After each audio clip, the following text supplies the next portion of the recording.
Adelante. Bueno, buenas tardes nuevamente, compañeros y compañeras de el grupo de trabajo y a las personas que pues nos están eh, siguiendo en las redes, en Facebook y YouTube. Y bueno, pues vamos a dar inicio rápidamente a esta tercera mesa en el segundo tema, que es colapso ecológico y alternativas populares. Voy a presentar primero a Andy K. Button, que es doctor en estudios políticos, fue profesor en la Kingston University y es articulista y autor de varios libros sobre el tema. Después tenemos a Nayar López Castellanos, que bueno, es doctor por la Facultad de Ciencias Políticas, profesor en la misma facultad y director de el Centro de Estudios Latinoamericanos. Y por último, y vamos a iniciar con nuestra compañera Marcela Román, que es candidata a doctora por el programa de estudios latinoamericanos de la facultad. Está pronto a también ser una compañera doctora y bueno, ella nos va a hablar sobre el tema en particular, sobre algunas problemáticas desde pues las disyuntivas sociales y el capitalismo. Pues si no hubiera nada más, pues te cedo la palabra, Marcela, adelante. Sí, muchas gracias, Marco. Gracias al profesor Nayar, al profesor Néstor, que son los coordinadores de este grupo de trabajo de Claxo. Y bueno, pues darle la bienvenida a todas, a todos que nos estén escuchando también a través de las redes sociales.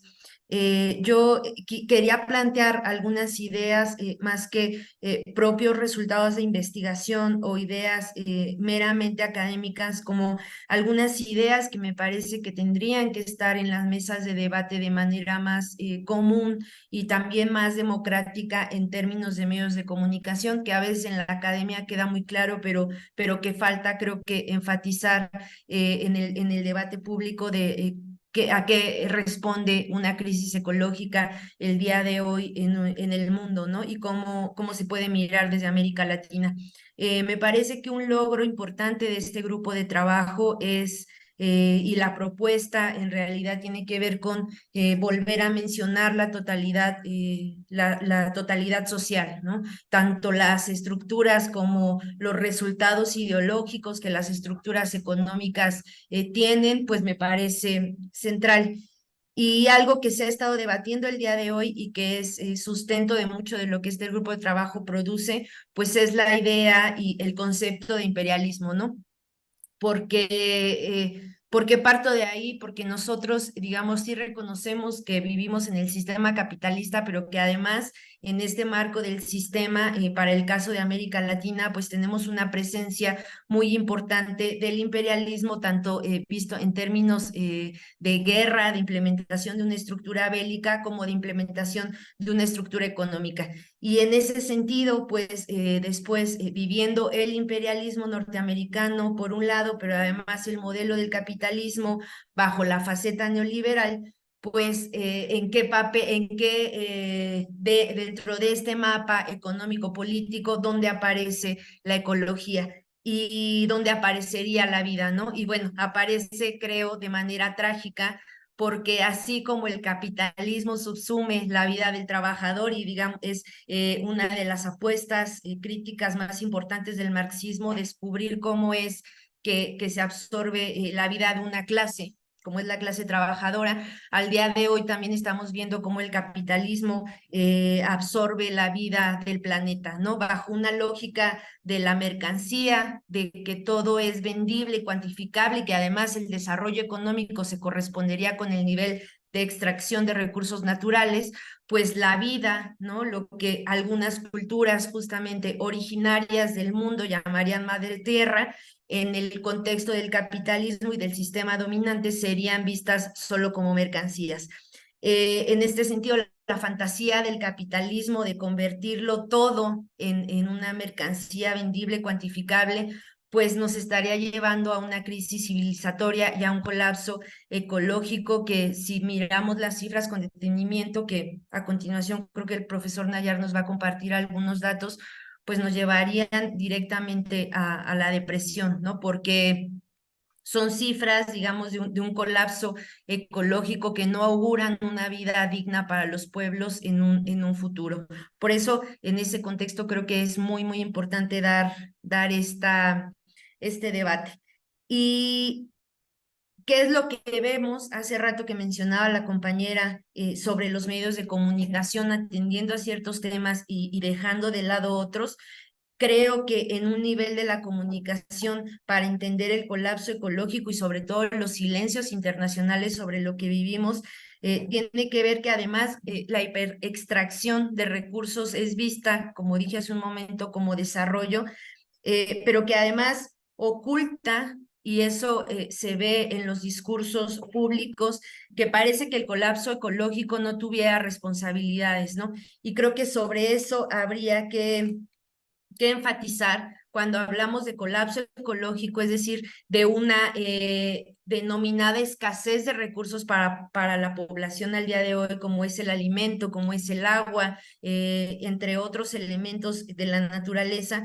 ¿Quiénes serían los responsables de ese colapso ecológico? ¿No? Porque parece que la sociedad y su modo de vida, que ahora que parece naturalizado, no tuviera responsables, ¿no? Y en ese por eso quiero volver a la idea de que el imperialismo, el capitalismo y el neoliberalismo tienen que estar así como en el centro de nuestras observaciones, porque son las grandes corporaciones de la tecnología, las grandes corporaciones del agro, las grandes petroleras, las que definen hoy el modelo de extracción de recursos, la venta de estos y por lo tanto la lógica política que se despliega en los territorios a través de despojo y violencia, como vemos en muchos casos de la región.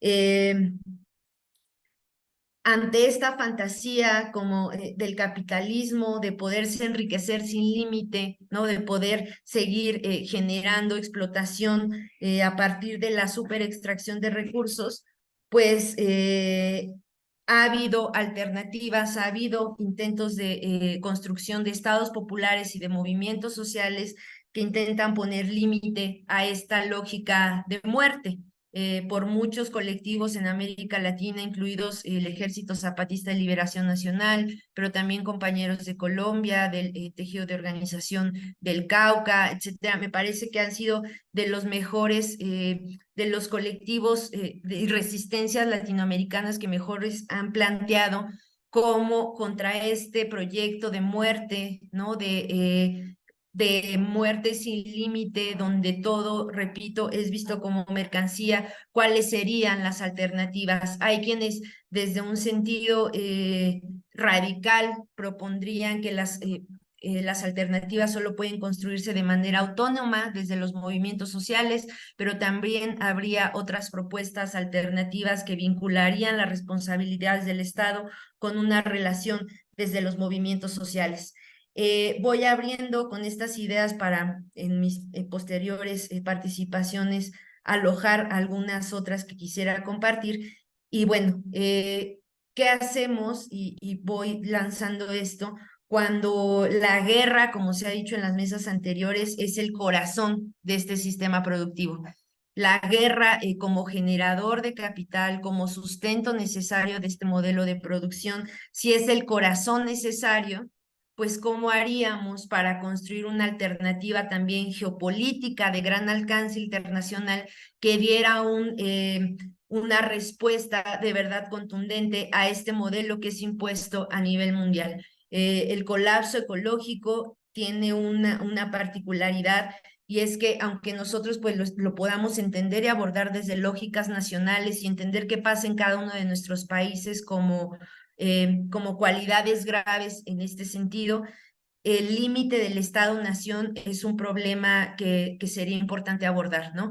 Yo recuerdo mucho cuando en 2019 un incendio en el Amazonas que provocó, estaba Bolsonaro en Brasil, pero en Bolivia había habido un golpe de Estado, es decir, en medio de un colapso ecológico como significa el incendio del Amazonas, que comparte distintos países, ¿no? Un territorio complejo que no puede ser definido solo a través del Estado-Nación, lleva a replantear cómo se puede lograr una resistencia cuando los grandes y graves problemas ecológicos no tienen que ver solo con las posibilidades de resolución de un Estado-nación.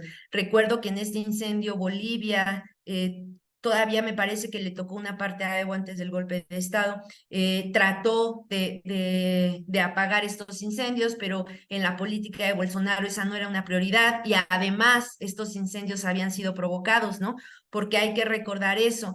El colapso ecológico es provocado por las grandes empresas que tienen disposición sobre los territorios. Entonces, ante una debacle ecológica, la reacción de un gobierno como el de Bolivia fue distinta, querer apagar los incendios, y la reacción de un gobierno como el de Brasil fue en extremo guardar silencio y tratar de no hacer nada, porque posiblemente estos incendios estaban vinculados con la lógica de las empresas en este caso ganaderas, ¿no?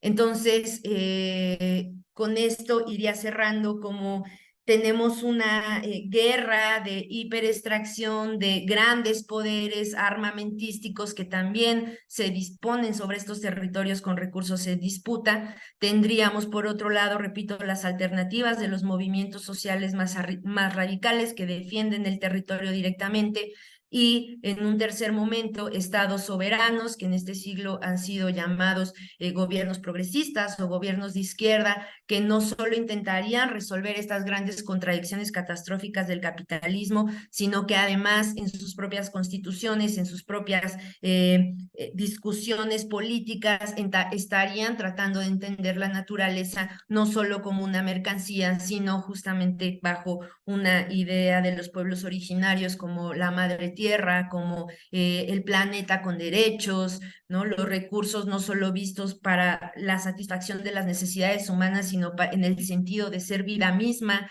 ¿no? Que es absolutamente contra un proyecto de muerte y un proyecto tan arrasador como el capitalismo. Entonces, con esto iría cerrando esta primera participación y bueno, en un segundo momento ahondar en las posibilidades, ¿no? Algunas soluciones.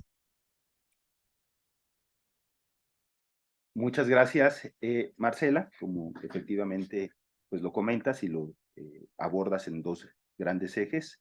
Es inevitable y fundamental, y se requiere hablar, como lo compartimos desde aquí del grupo, de pues el imperialismo, el capitalismo y pues esas causas de las grandes potencias y también las grandes empresas en el colapso ecológico, ¿no? Y en ese colapso ecológico, pues obviamente este modelo extractivista, como señalas, en esta fantasía de progreso, ¿no? Que es una fantasía que al fin de cuentas es de muerte y que pues tiene que ver con el modelo capitalista, ¿no? Que lleva desde hace mucho tiempo, pensando desde el inicio de la modernidad, pero que se va comprando y ahora pues pone en riesgo la sobrevivencia de la humanidad en muy corto plazo. Frente a eso, pues se construyen las resistencias, ¿no? Se han construido también durante siglos, pero ahora son más necesarias y urgentes articularlas, ¿no? Y que lo han intentado hacer, y es muy visible pues ese reto desde América Latina, ¿no? Como con los movimientos que mencionaste.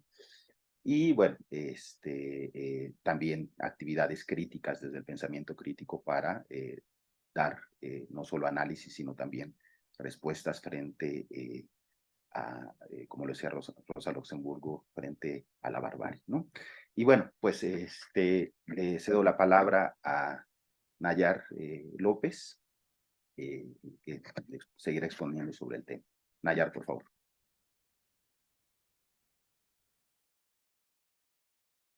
Muchas gracias, Marco. Y pues muy de la mano de lo que ha planteado Marcela, voy a compartir la presentación que tengo aquí lista para el día de hoy. Ahí se ve, me imagino. Y bueno, un poco apuntando en esta lógica colapso ecológico y barbarie del capital, ¿no?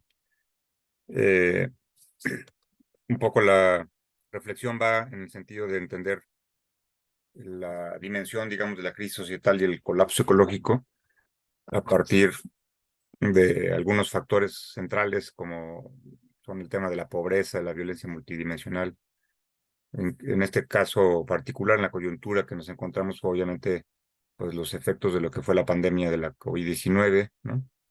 El tema de de la migración, del consumismo, el extractivismo y la crisis medioambiental, socioambiental, ¿no? Que se genera a partir de todo este esquema, que en primera instancia hay que señalar, bueno, pues tiene una raíz, una matriz sistémica dentro de los márgenes, obviamente, del capitalismo y sin duda intensificada en los últimos tiempos con pues la fase neoliberal de este sistema, ¿no? Que ya mis compañeras y compañeros han estado eh, abordando en la mesa anterior de manera muy puntual, muy profunda y que nos refleja lo que esto significa. Obviamente, cuando hablamos de la pobreza, pues veamos aquí en la lógica latinoamericana el, el rango de la pobreza, a pesar de algunos avances, a pesar de algunas disminuciones que se han dado en lo que va este siglo por las políticas sociales procesadas y aplicadas desde la lógica de los gobiernos progresistas de izquierda o centroizquierda, que lo comentábamos hace rato, eh, no están atacando la raíz de los problemas porque no se están planteando la sustitución del capitalismo, sino cómo encontrar algunas variantes, o se diría en algún sentido un rostro humano, si es que eso pudiéramos imaginarlo, porque el capital no tiene esencia, ni sentimientos, ni humanidad de ningún tipo. Entonces aquí están estos márgenes, digamos, para entender toda esta crisis de colapso ecológico. El tema de la migración, que sin duda impacta de manera profunda en nuestras sociedades, sobre todo en el sur global, sin duda originadas en primera instancia. Bueno, pues la migración tiene muchas causas, obviamente, pero eh, particular para nuestra región, pues tiene que ver con la pobreza, la desigualdad y la violencia, como lo que ha significado toda esta crisis migratoria, sobre todo agravada por la pandemia, y como reflejo de que finalmente el neoliberalismo, el capitalismo, no, más allá de los discursos que se plantean cuando se habla de, por ejemplo, tratados de libre comercio, pues veamos el caso centroamericano, por ejemplo, de cómo las políticas de libre comercio, el tratado de RECAFTA que se firmó entre países centroamericanos, dominicanos y Estados Unidos, no hizo sino profundizar y mantener un nivel de desigualdad, y por eso esa enorme migración que se ha dado de ciudadanos en particular de países como El Salvador, Honduras y Guatemala, y que atraviesan por una dimensión eh, más allá de lo criminal, cuando las rutas de la migración que enfrentan no solamente pues al crimen organizado, ¿no? Y toda la ruta violenta que es en el caso particular de México, sino pues políticas migratorias como las que se han aplicado desde Estados Unidos y que en el caso mexicano pues se han replicado en buena medida por parte de la administración del actual presidente Andrés Manuel López Obrador, y lo que significa el caso particular de Cuba y Venezuela como esa presión estadounidense a partir de este criminal bloqueo económico, financiero y comercial que se ha ejercido contra Cuba desde hace más de 60 años y Venezuela casi 10, pues ha provocado reacciones evidentes y ha generado efectos negativos en el sentido de la gente que quiere migrar por las dificultades que sin duda han tenido estos bloqueos económicos, ¿no? También el tema de la violencia multidimensional, desgraciadamente la percibimos en nuestra región del sur global y en particular en algunos países donde es mayor y tiene mayores impactos en la cotidianidad, pues hay que entenderla no solamente una violencia del propio capital en el sentido de la esencia de lo que significa el sistema capitalista, sino quiénes son los principales afectados, ¿no? Pobres, indígenas, mujeres, movimientos y líderes sociales ambientalistas, como lo señalaba hace rato Roberta Traspadini, una violencia estructural también que tiene que ver con lo simbólico, con una violencia política, de género, patriarcal, racista, ¿no? En estos ámbitos en particular, y bueno, obviamente lo que significa la violencia derivada de las actividades del crimen organizado, que es un espacio que también ha penetrado sin duda instituciones, no solamente nacionales, sino transnacionales, y que tiene una presencia ya global con dimensiones impactantes realmente cuando se ponen a revisar cifras y alcances. Y también señalar, obviamente, en esta violencia multidimensional y sobre todo en el caso del crimen organizado, pues la responsabilidad de los consumidores, ¿no? Que absorben todo eso que oferta ese crimen organizado en el mercado de lo ilegal, por llamarlo así, ¿no? Que va en todas las variantes, desde el tema del sexual, digamos, el tema de los órganos, el tema de las drogas, no, pero hay consumidores, y eso también es importante señalarlo, ¿no? Y abordando el caso particular de lo que significa esta etapa que estamos viviendo como humanidad y el planeta, sintiendo los efectos pues acumulados por la historia de la explotación, no solamente de la mano de obra de los trabajadores, sino de los recursos naturales de un país que poco a poco se va agotando y que ya evidentemente la naturaleza ha respondido con sus expresiones llamados fenómenos naturales cada vez más devastadores, ¿no? Que están impactando en nuestros países y sobre todo en el sur global. Entonces, en este lapso, en esta primera intervención quisiera abordar esta parte más específica y en una segunda otros aspectos de esta crisis y este colapso ecológico. En primera instancia, pues plantearse esta discusión que se ha dado de manera tan intensa y tan profunda en nuestra región latinoamericana sobre el tema desde la óptica de la teoría marxista de la dependencia, el camino al desarrollo no, es un capitalismo depredador que tiene estas características muy puntuales, ¿no? Por un lado, pues los desastres socioambientales que son los generados directamente por la forma en que se ha relacionado el sistema con la naturaleza, ¿no? Que tiene que ver con el extractivismo, con la deforestación, con la pérdida de tierras fértiles que orientan hacia el monocultivo, ¿no? Que ya también se ha comentado por nuestros colegas, la producción industrial desenfrenada y obviamente todo esto dirigido a una lógica de un satisfactor del consumismo, porque hay que diferenciar entre el consumo y el consumismo, que sin duda forma parte también de esta espiral de destrucción que está atravesando el planeta en estos momentos. Y aquí hacer referencia a este investigador español, Carlos Taibo, que escribió este magnífico libro que se llama Colapso ecosocial, capitalismo terminal, transición ecosocial y ecofascismo.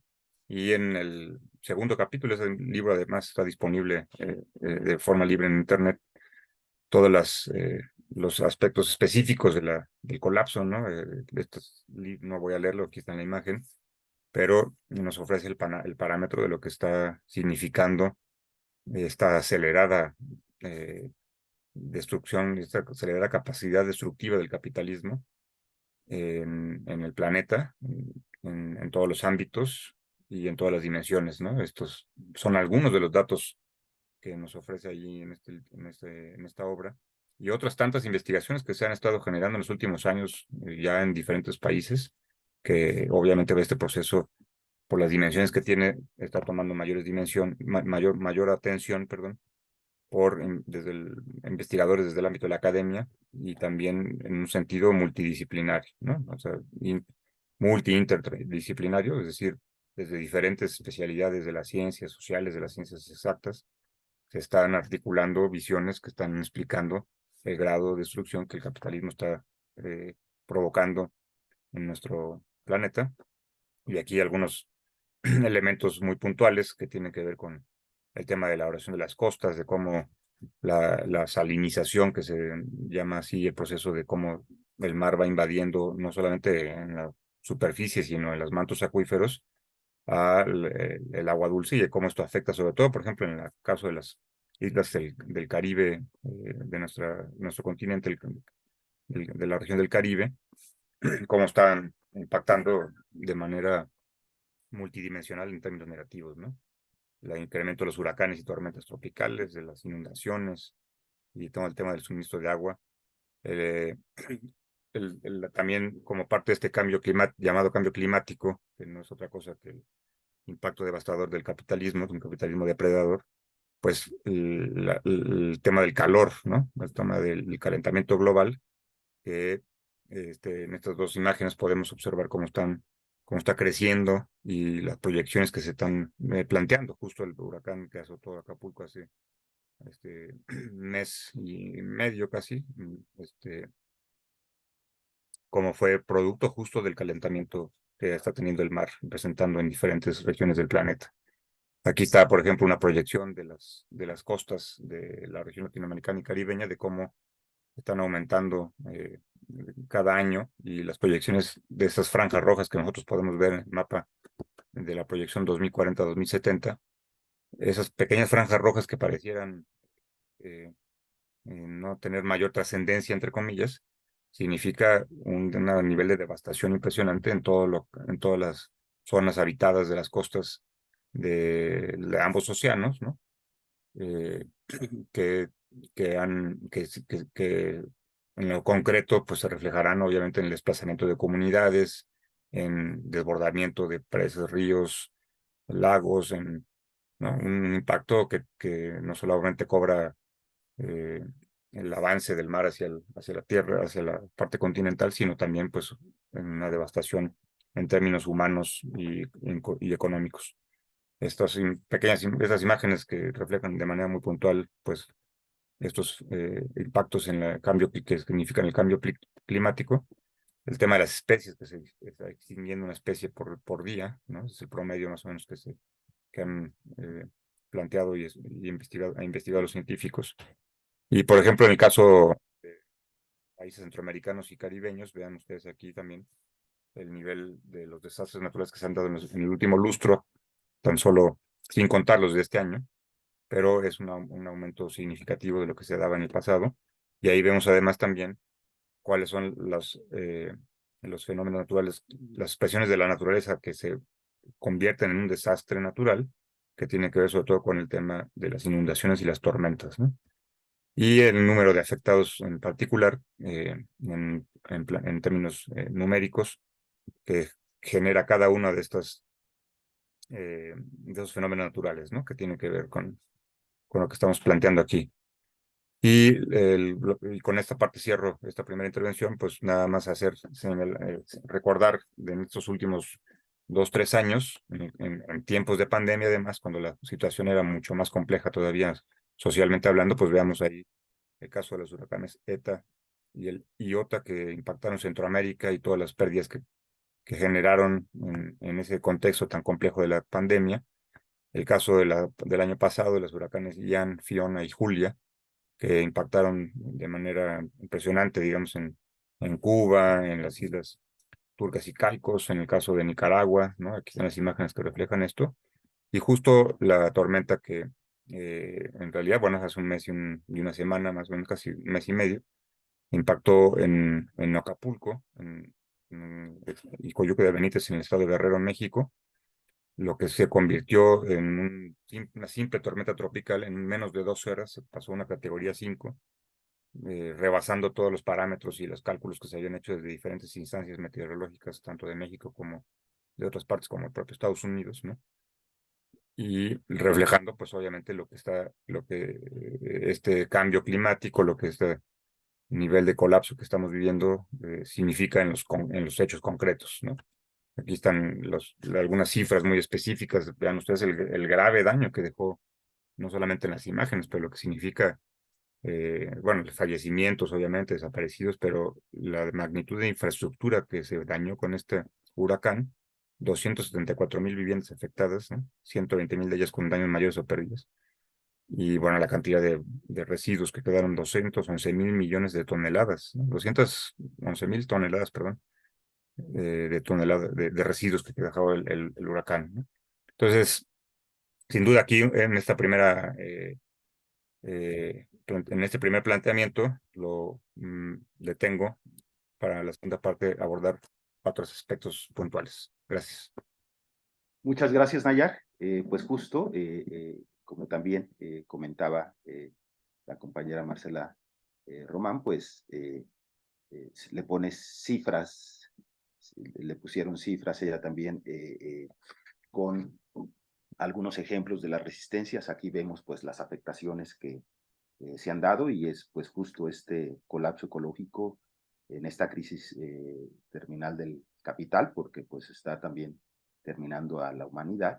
Y entonces pues se aparece en este rostro críptico y a la vez trágico de la pobreza, ¿no? La pobreza generada por este sistema mundo capitalista, en palabras de Wallerstein, ¿no? Que provoca esta migración endémica en todas las partes del mundo, del norte a sur, pero también migraciones internas, ¿no? Y estas migraciones que se están dando también por problemas ecológicos y pues estos refugiados del agua, refugiados del hambre y también refugiados por tormentas y los embates de la naturaleza, ¿no? Esta violencia estructural que también estamos viviendo en todas partes, ¿no? En el mundo, aquí mucho en nuestro país, en nuestros países, pues este hiperextractivismo del que ya también había hablado la compañera Marcela, y el consumismo, ¿no? Son terribles las cifras, como decían, para deprimirse, pero bueno, afortunadamente donde hay poder hay resistencias y resistencias obligadas, pero es fundamental tomar cartas en el asunto, ¿no? Seguiremos reflexionando sobre estos temas en la segunda parte. Ahora le cedo la palabra a Andy Higginbotham, ¿no? Que nos tiene preparado sobre este tema. Gracias, Andy, por favor. A ustedes, muchísimas gracias por la invitación y muy de acuerdo con mis amigos, compañeros Nayar y Marcela. Voy a continuar con enfoque. El título es un poco general, pero voy a dar un enfoque bastante particular, que es la estupidez que está ocurriendo hoy día en Dubái, que es COP28. Y es la primera vez que he logrado publicar un artículo antes de la charla. Entonces, estoy muy orgulloso. Ustedes pueden leer unas partes de mi charla en este vínculo. Es en el web de MRI Online.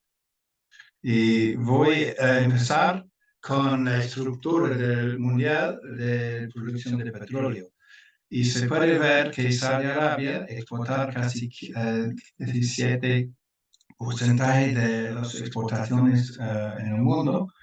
Los Estados Unidos producen más que Saudi Arabia, pero no exportar más porque es un país que consume muchísimo, incluyendo importaciones de Canadá.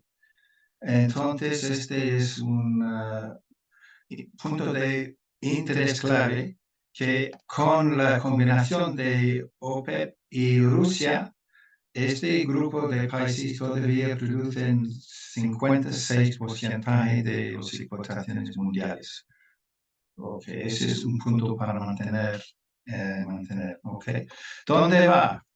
Exportaciones, estas son las cifras estadísticas más actualizadas, que es 22, y se puede ver de Medio Oriente, una gran parte de sus exportaciones interregionales van a Asia, a China, a India, a Japón, a otros países de Asia Pacífica. Hasta que estamos hablando de más que 80% de la producción exportada de Medio Oriente va a Asia, y también este es 35% de todos los movimientos internacionales de petróleo crudo en el mundo entero. Y a otras, se puede comentar otras cosas, no hay tiempo, pero es interesante como un poco de estructura mundial de mercancía de crudo. Un asunto clave es esta exportación desde Medio Oriente a Asia. Y hay dos puntos de control que son puntos de choque, en inglés, choke points, que es el estrecho de Hormuz y el estrecho de Malaca. Y este tiene mucha conexión también del aspecto militar. Ustedes como latinos tienen mucho conocimiento del doctrino de Monroe. Hay otro doctrino estadounidense que es el doctrino Malan. Y el doctrino Malan fue el base de la separación de Panamá, por ejemplo, de Colombia, para controlar el canal interoceánico. Y los Estados Unidos, en su proyecto militar, este renacimiento de este doctrina de Malan, pero con otro objetivo, es controlar los océanos del Indo-Pacífico. Y un punto clave de estoy dando un destacar aquí, es la isla de Sri Lanka. Y isla Sri Lanka, los tamiles sufrían un genocidio en 2009 y que continúa hoy día, que es muy parecido al genocidio hoy día contra los palestinos. Hay muchos aspectos en comunes. Para controlar militarmente la región Indo-Pacífico, los Estados Unidos y mi país, Inglaterra, dar una impunidad completa internacionalmente al genocidio de los tamiles, porque es un punto clave naval de controlar toda esta región. Este es un aspecto económico más que militar. Vamos a encontrar este tipo de gráfico un poco más también, pero aún es un poco antiguo, es lo más como claro en inglés que tengo para mostrar la estructura de producción a nivel mundial de petróleo. Se llama una cueva de producción de petróleo y se puede ver que algunas producciones son menos que $20 por barril, así que hay campos de producción que están en vivo hasta este precio de producción 80 o un poco más, 85, ¿no? $, por barril. Entonces es la parte de precio y esta es la parte del volumen de producción horizontal. Entonces, el volumen de producción es parte del concepto precio, volumen. Entonces, yo de hecho creo que este es un poco inexacto. Hay mucho más producción en el Medio Oriente que muestra aquí. El punto clave es esta línea que está mostrando, que se llama en inglés break-even, que no sé exactamente la traducción correcta, es el punto donde los gastos están cubiertos. Y normalmente se incluye también la ganancia media como un gasto. Entonces, claro que en medio ambiente hay mucha producción menos que $20 por barril para cubrir todos los gastos y en ganancia media. Y otros campos de producción son mucho más dinero para producir. Este es importante, una dinámica ahora mundialmente entre Saudi Arabia y los Estados Unidos. Fue un poco difícil entender porque Trump hizo una solicitud a Saudi Arabia para reducir su producción durante COVID, ¿no? Este fue para mantener el precio del petróleo mundialmente, este fue para mantener la producción en Texas, en este campo Permian de producción. Pero eso es un poco extraño, ¿no? Porque Trump normalmente está en favor de más ganancias, está en favor de más producción abiertamente capitalista. Entonces es un poco de por qué, ¿no? Y al otro lado, recientemente Biden fue a Saudi Arabia con un punto diferente para aumentar la producción, para reducir los precios de gasolina en los Estados Unidos. Y vamos a ver cómo se puede explicar esto. Este es un poco de relación de oferta-demanda en este mercado mundial. Y por razón de que Saudi Arabia tiene tanta producción barata, se puede aumentar sus ganancias para reducir su nivel de producción. Este es muy contra, uno suponía, pero este es como actúa este mercado. Y porque Saudi Arabia va a hacerlo, cuando se fundó la empresa estatal Aramco, hace casi un siglo, AM es América, Arabia America Company. Y de hecho, era una empresa completamente neocolonial. pero durante los años después de la Guerra Mundial y todo eso, más y más control ha sido en las manos de los saudíes. Y ahora es un poco diferente, ¿no? Tienen más independencia, hay una relación con los Estados Unidos sin duda, pero no es tan como subordinado como era en su formación. Entonces tenemos una nueva relación entre Saudi Arabia y los Estados Unidos y en términos un poco más generales en el mundo de los estados, y es como desde ser un país neocolonial a ser otro de los supuestamente BRICS. Entonces, pero también muestra un aspecto de la dependencia, según la tesis de Marini, no únicamente de la sobreexplotación, pero también de la ruptura, de la decisión de los departamentos de producción. Y este segundo componente es completamente característica de Saudi Arabia. O sea, no hay casi ninguna industria, no toda esta exportación primaria, y aún son muy ricos, tienen mucho.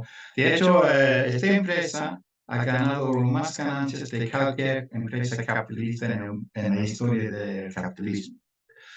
Entonces, este es una componente. Otro componente es vincular ese con calentar del planeta, y hay como cadena de causación desde producción de petróleo, de gaseos de invernadero hasta el calentar del planeta, hasta sus impactos.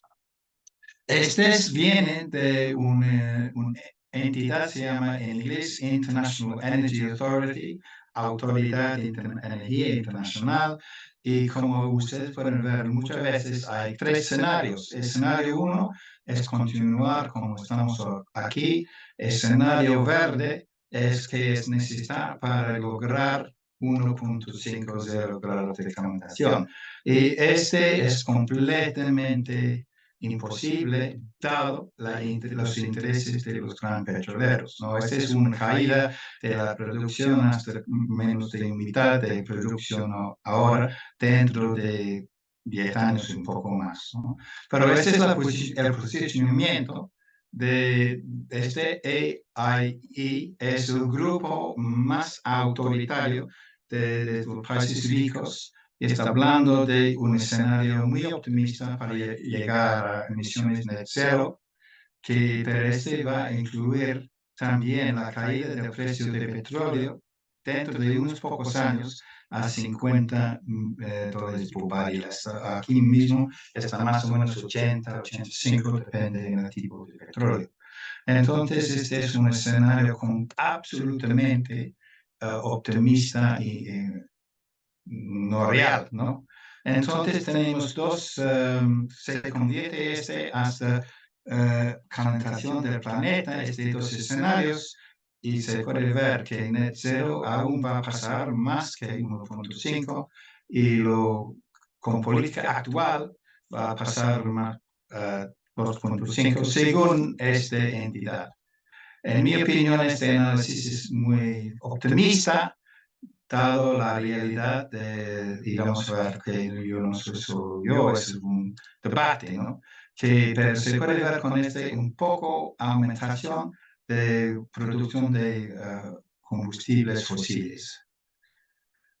No voy a pasar mucho tiempo con simplemente para decir que los informes científicos de IPCC son bastante conservadores. Hay muchos científicos que están críticos, que están suavizando el mensaje, que los riesgos son peores, estamos ya en la zona de peligro, y claro que, como ha explicado mis amigos, esta es la realidad. La ciencia corresponde a una experiencia de muchos cambios que están encima ya. Y lo que es interesante es el grupo de productores OPEP da otra proyección al futuro, diciendo que sí, hay un incremento de producción renovable, energía renovable, pero para mantener para suprimir la demanda, que va a incrementar masivamente, será una aumentación poco leve de la producción de combustibles. Entonces van a incrementar en términos absolutos, pero va a disminuir un poco en términos relativos. Pero aún hasta en el próximo como 30 años, todavía será la mayoría de la energía primaria será de combustibles fósiles. Se puede entender que OPEP tiene interés, ¿no? Porque son los productores de petróleo, pero no simplemente ellos. Este es un proyecto muy parecido de OPEP. Lo que en azul son las proyecciones de IEA, y lo de rojo son las producciones de un grupo de las Naciones Unidas que se llama Programa de Naciones Unidas por el Medio Ambiente. Entonces, PUNAMA dice que no, de hecho, sin cambios, la producción va a aumentar masivamente en los años que vienen. Y esta es su evaluación de la realidad de las políticas de los países que están en producción. Entonces hay una apertura de producción, hay una apertura de narrativo, básicamente. Este es también de la misma entidad de las Naciones Unidas. Y este es clave para entender que ya estamos pasando al punto de pasar lo que es peligroso en términos del supuesto de carbón que es acumulado.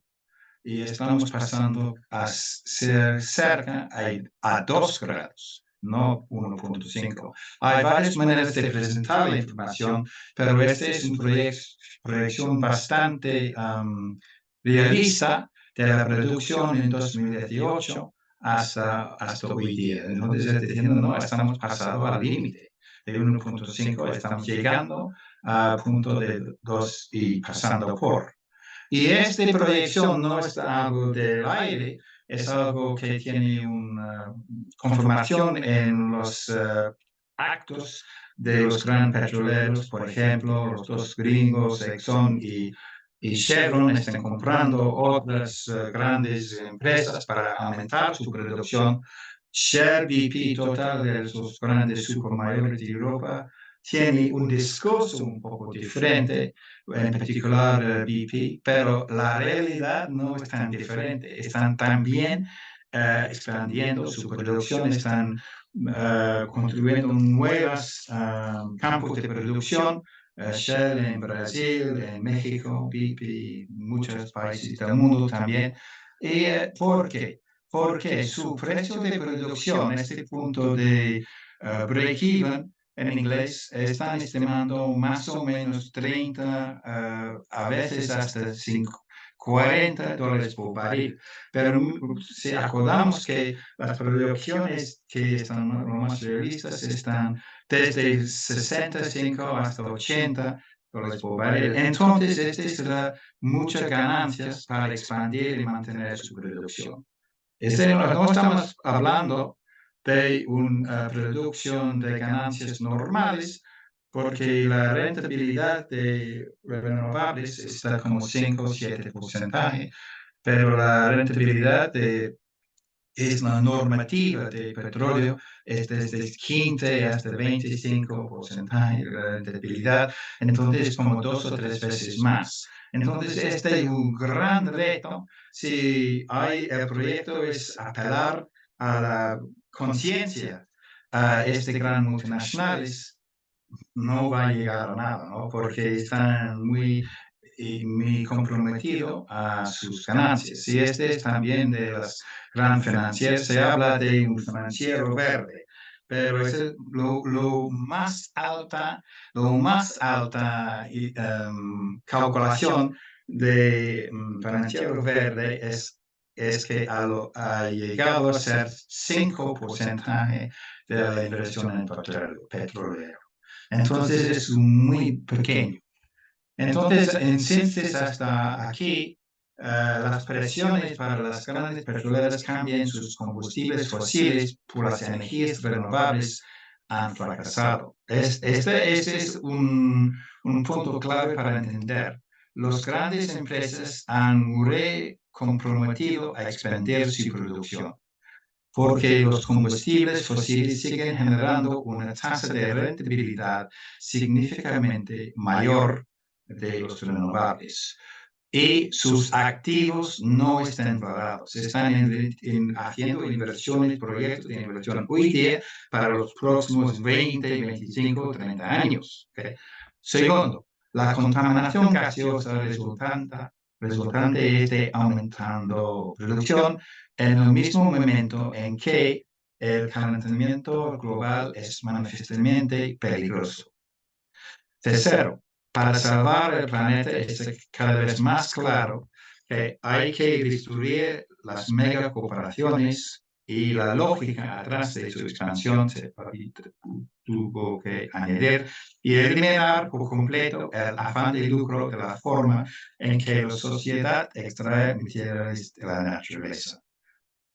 Hay un policrisis en efecto. Es no simplemente algo de ganancias, es algo de control imperial globalmente. Y vamos a tocar un poco más con el control de los Estados Unidos sobre la región medio oeste es completamente vinculado con los intereses de las grandes multinacionales. Y voy a entrar en la segunda ronda. Muchas gracias, Andy. Tim Button, pues como comentabas, vas a ampliar la información en la siguiente ronda, pero pues de antemano, en esta exposición muy completa, ¿no? Que nos ilustra mucho sobre pues esta reflexión que haces, ¿no? Si esperamos gratuitamente, voluntariamente, la buena voluntad de las grandes transnacionales petroleras y los gobiernos vinculados a esos intereses, pues nos vamos a quedar vamos muy decepcionados, o sea, Marcelo un poco deprimidos, y nada, ¿no? Porque pues ahí están los números, están las prioridades y están las acciones que han tenido a lo largo de la historia, generando genocidios, usurpación de tierras y de saberes, porque pues es una de las políticas más visibles de la hidra del capitalismo y el imperialismo, justo pues estos intereses económicos vinculados a el extractivismo de combustibles fósiles, particularmente el petróleo, y bueno, pues la historia es pletórica, desafortunadamente, en este tipo de circunstancias. Pero bueno, se trata aquí de reflexionar y tratar de encontrar salidas a este colapso ecológico con alternativas populares.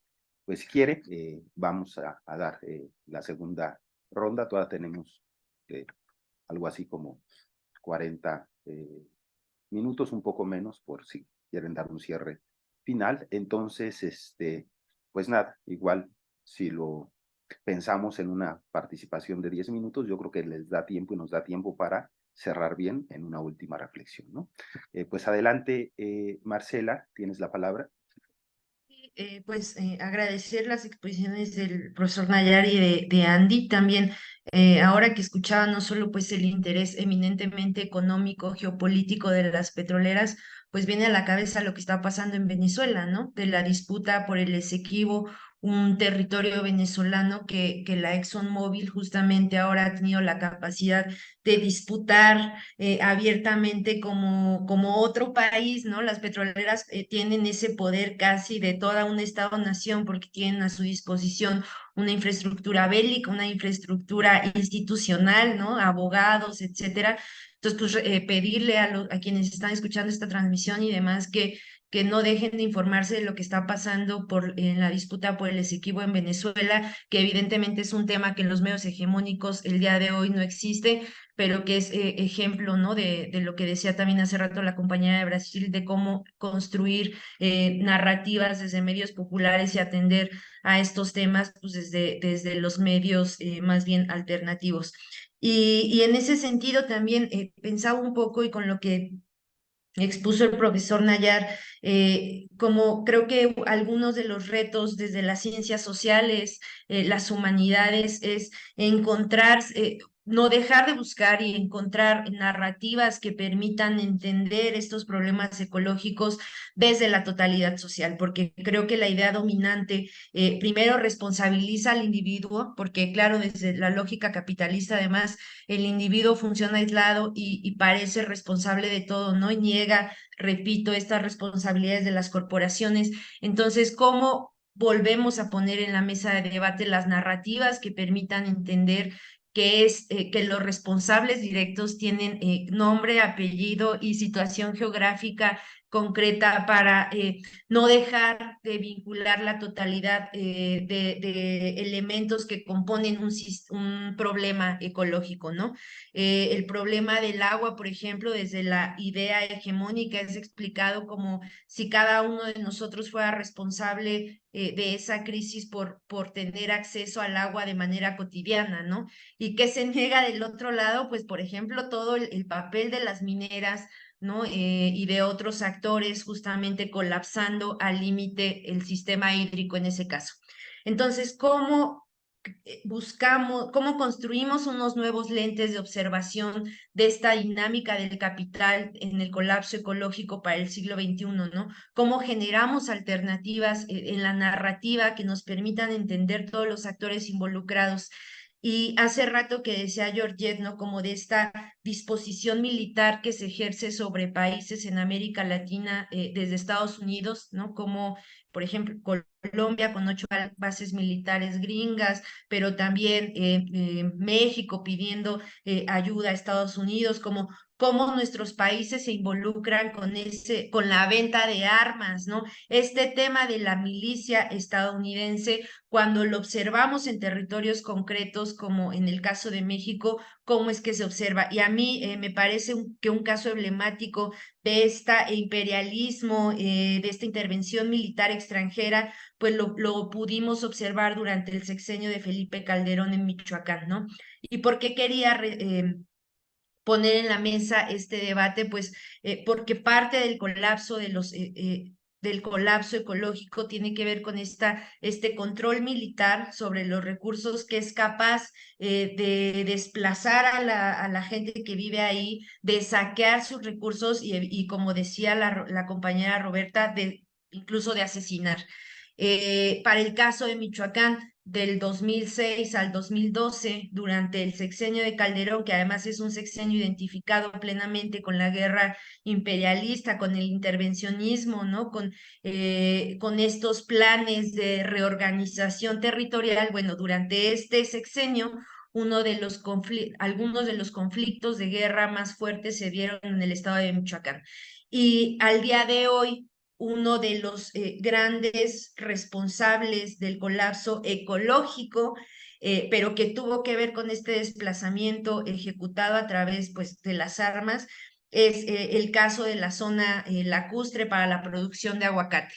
Cuando pienso en generar nuevas narrativas, lo pienso en el sentido de cómo esta realidad cotidiana que está en nuestras localidades, que está en nuestros países, cómo la podemos entender esta dimensión geopolítica, porque en lo cotidiano parece que se desbarata. Para el caso de la siembra de aguacate, toda esta lista de problemas que mencionaba el profesor Nayar: desplazamiento, violencia, crisis hídrica, monocultivo, y todo lo que casi la imaginación en sentido de muerte pueda entender, está en ejemplos concretos y locales como este. La situación de producción de aguacate en Michoacán, en un territorio que durante la guerra de Calderón se puso en disputa, donde los asesinatos al día de hoy siguen siendo cotidianos, donde el control no lo tiene el Estado, no lo tiene directamente las empresas, sino una mezcla de corporaciones y también de crimen organizado, ¿no? Que casualmente, ¿no? Vaya que si no, hay que analizar cómo crece el crimen organizado cuando se venden armas a un territorio para control aparentemente militar. Entonces, porque vuelvo a la situación de producción de aguacate en Michoacán, que es el llamado oro verde. ¿Qué ha involucrado? Bueno, en la lista de problemas, y cuando uno está en territorio observando, hay despojo territorial, la quema de bosque que no había tenido precedente, la desaparición de hectáreas de bosque y con ello de especies tanto de fauna como de flora, la catástrofe ecológica que esto significa para imponer un modelo, en este caso de monocultivo como es el aguacate, que es exportado a distintos países como Estados Unidos y China. La violencia y la explotación laboral que también significa esta reorganización económica territorial como para la producción de aguacate, porque cada día, además, se quema bosque para sembrar aguacate, y para sembrar aguacate se necesitan monocultivos con demasiada agua que tiene que extraerse de los lagos cercanos, entonces desecan los lagos, pero además, digo, en términos ecológicos, en términos laborales, es una súper explotación de la clase trabajadora que cobra, digamos, que no tiene ningún acceso a derechos básicos laborales, y que además desplaza toda actividad económica posible alternativa a esa porque se vuelve hegemónica. Los hombres entre 15 y 20 años son el espacio para el trabajo del campo, sacando aguacate, es el único espacio que puede garantizar además de manera segura cobrar un sueldo que está por encima de lo que estaría en otros espacios. Entonces tenemos la contradicción, ¿no?, del capitalismo, por un proceso de muerte cotidiano, evidente para toda la población que vive ahí, pero al mismo tiempo una población dependiente de ese sistema productivo que, por un lado, si resistiera, estaría enfrentándose a amenazas de muerte. Por otro lado, si no resiste, pues se enfrenta a todo este desplazamiento, al asesinato, pero al mismo tiempo lo ve como una posibilidad de desarrollo.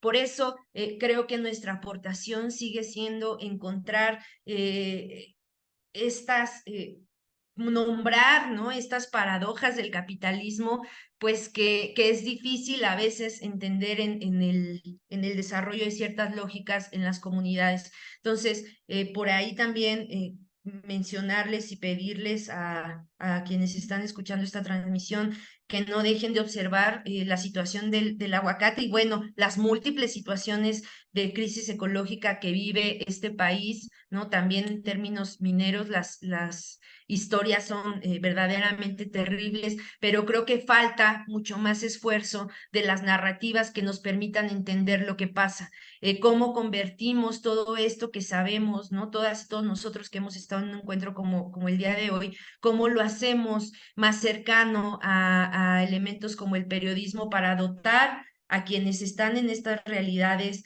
a quienes las estudian, a quienes las quieren comprender, de herramientas que permitan entender la complejidad del momento económico-político que vivimos. Cómo construimos, en la idea que mencionaba Roberta hace un momento, periodismo alternativo que además que muestre estos grandes problemas sociales, muestra a sus actores y les dé voz, pues nos permita construir, escucharnos, ¿no?, entre nosotros y siquiera conocer estas grandes catástrofes de las que evidentemente también los medios hegemónicos terminan siendo responsables, teniendo relación con, siendo la mano de comunicación de las grandes corporaciones que son sus dueños, ¿no? No podemos esperar que los grandes, que la televisión, que la radio hegemónica, que la televisión norteamericana, pues nos venga a hablar de imperialismo, ¿no? Porque evidentemente sería como morderse la cola, pero sí tenemos, creo, que pensar cómo construimos estas narrativas que posicionen las ideas que hemos venido mencionando, el imperialismo y el capitalismo como los responsables de este aparato de muerte, y que contra la narrativa del individualismo, ¿no?, y de la responsabilidad exclusiva de cada individuo aislado, pues generemos primero una conciencia y con ello una posibilidad alternativa a este modelo.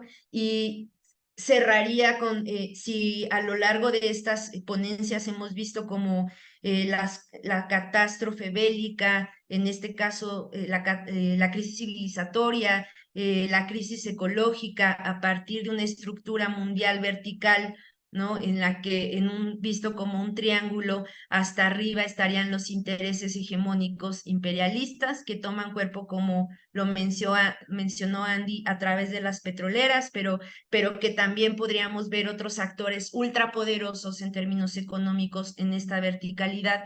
Pues nada más para poner alguna contraimagen a esta verticalidad, invertiría un triángulo, ¿no? Donde, digamos, la punta esté hacia abajo y hacia arriba tuviéramos, en lugar de la idea imperialista de poder, una idea comunitaria del poder. Creo que después, y ya en lo que va del siglo XXI, se ha dado esta discusión que es central, seguirla dando en México y en cada uno de nuestros países, si un Estado puede ser comunitario, si un movimiento social puede tener el poder en el Estado o debería luchar por el poder en el Estado. Eso puede ser casi objeto de otro seminario, pero sí que cuando volteamos el orden y cuando estamos tratando de construir alternativas a la muerte, porque además ninguno de nosotros está fuera de digamos, de este fin catastrófico que significaría quedarse sin alimento, quedarse sin agua. Como lo dijo el profesor Nayar, la migración ya es expresión de que algo estamos haciendo muy mal como humanidad en términos de repartición de los elementos más básicos para la reproducción de la vida. Una vez que volteamos este orden y que ponemos a la comunidad como centro, que tratamos de que la extracción de los recursos no sea para satisfacción del mercado, sino satisfacción de las necesidades vitales de las poblaciones, ¿cómo hacemos que se corresponda con esta lógica que quisiéramos en un futuro? Un proyecto político, también un proyecto económico que vaya por otro lugar, y sumándome a la importante discusión que daba Roberta sobre los medios alternativos o sobre la cultura en términos de medios, también cómo construimos estas nuevas ideas que den guía hacia el futuro, de que es posible hacer otro sistema, de que es posible tener otro tipo de trabajos, de que este país no necesitaría producir aguacate día con día para tener los recursos que le permitan vivir a su población, ¿no? Creo que es demasiado grande la contradicción que tendríamos que resolver entre el capital, ¿no? La forma de producir y la forma en que nuestros estados, nación y nuestras comunidades se están desarrollando, pero ante lo que se ha mostrado el día de hoy, pues creo que las narrativas de las ciencias sociales serían fundamentales, ¿no? Para dar luz a estos nuevos caminos. Muchas gracias, Marcela.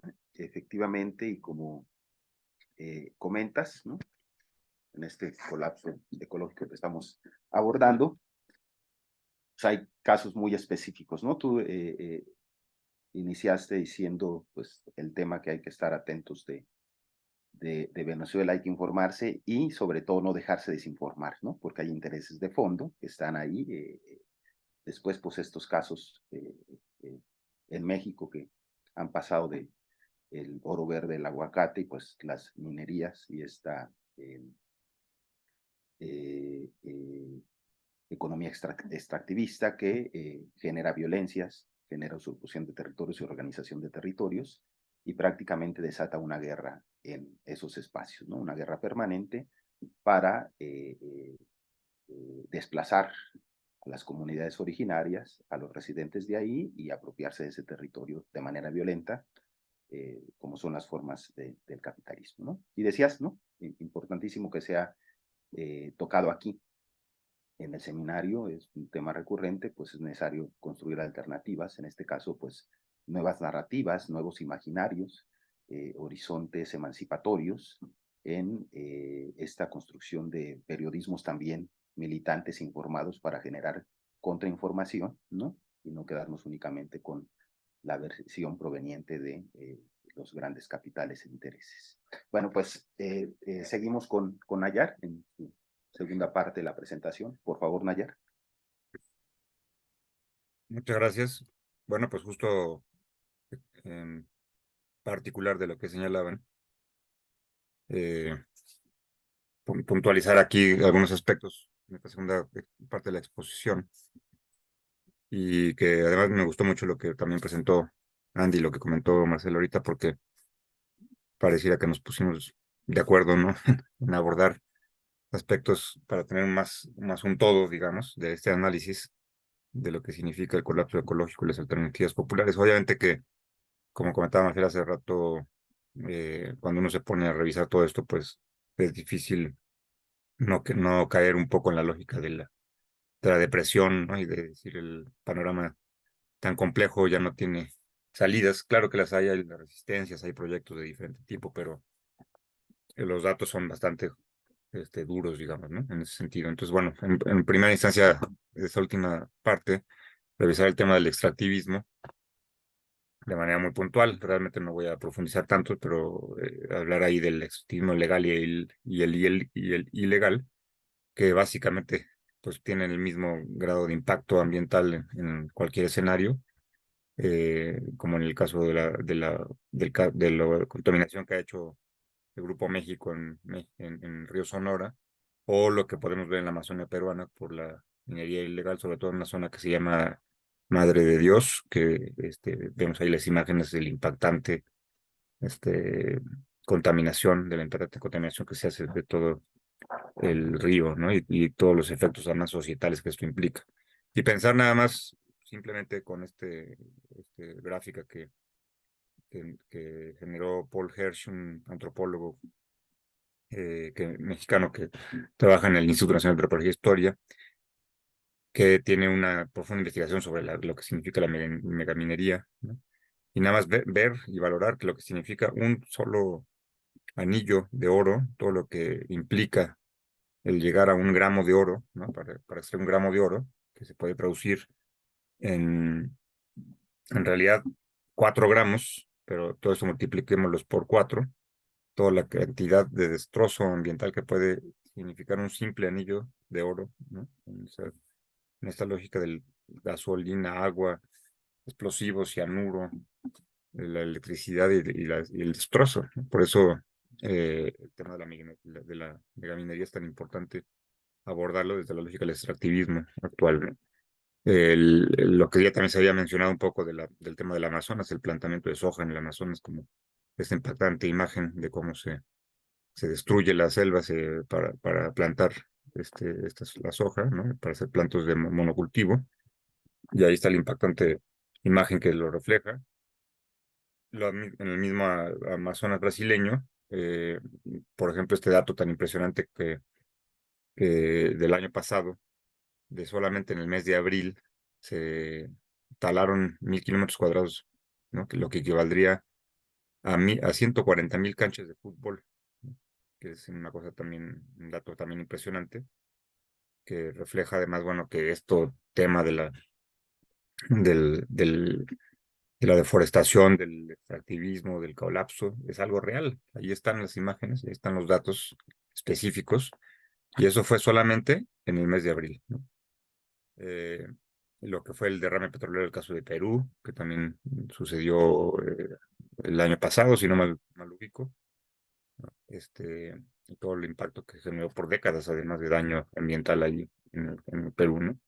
Y también quiero abordar un tema que he estado tratando de ampliar un poco en las investigaciones, que tiene que ver con el colapso ecológico, sin duda alguna, que es el hiperconsumismo, y que finalmente, bueno, responde a las necesidades del capital, en el sentido de crear sociedades que estén a su servicio, básicamente, ¿no? Es decir, que sociedades hiperconsumistas que hagan suya la idea, hagan propia la idea de que la felicidad radica en la posesión de bienes, ¿no?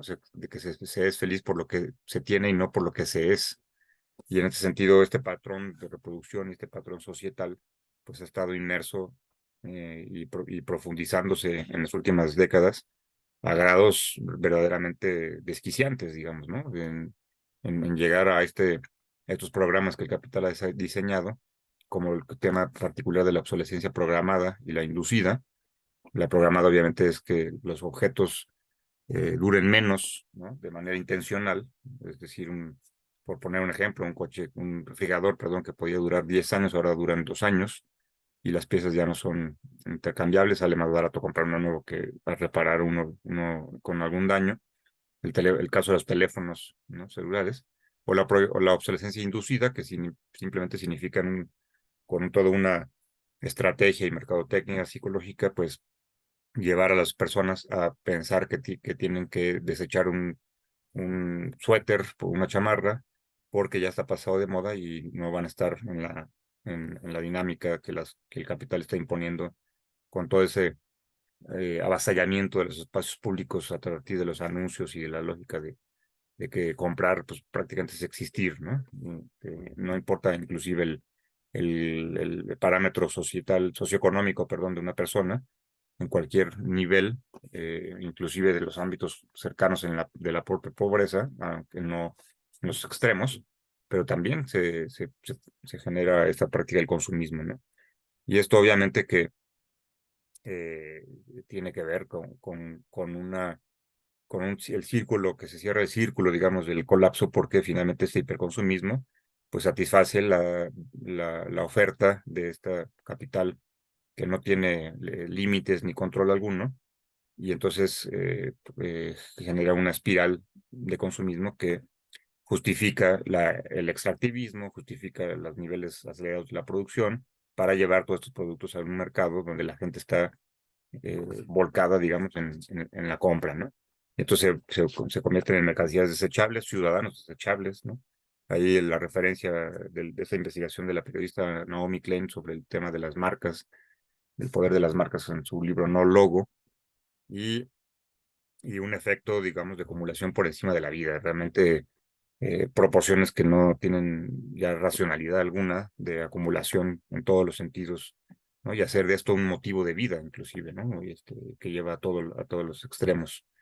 Y en ese sentido, pues nada más revisar, por ejemplo, algunas pequeñas cifras de lo que significa el consumismo, cómo se traduce en la contaminación y en los efectos del gas invernadero, ¿no? Y todas estas campañas falsas e hipócritas de las grandes compañías que pretenden maquillar su existencia con un capitalismo verde que finalmente tiene que ver pues con un intento, digamos, de limpiar una imagen totalmente dañada de un sistema que no le preocupa en lo más mínimo porque es su antítesis, digamos, la lógica de lo humano. Y en ese sentido se trata de crear la idea de un capitalismo verde a partir de diversas estrategias psicológicas, de mercadotecnia, de imagen inclusive, ¿no? Como un distractor, que lo pongo aquí como un distractor que impulsa una falsa conciencia ecológica de la sociedad y que además pues establece estas dinámicas del norte-sur, porque finalmente el norte que tiene, aunque el sur no carezca, pero el norte concentra la mayor parte de la contaminación a partir de toda su industria basada en los fósiles, ¿no? En la energía fósil, y el sur global paga las consecuencias, como lo vimos en mi anterior intervención, pues en el caso, por ejemplo, del Caribe y de Centroamérica, de cómo estos países son los que más sufren los impactos. Cuando esta región además contamina con el 0.5 de los gases de efecto invernadero, son los que más pagan las consecuencias a partir de la cada vez mayor capacidad destructora de la naturaleza, como con el tema de los huracanes, por ejemplo, ¿no?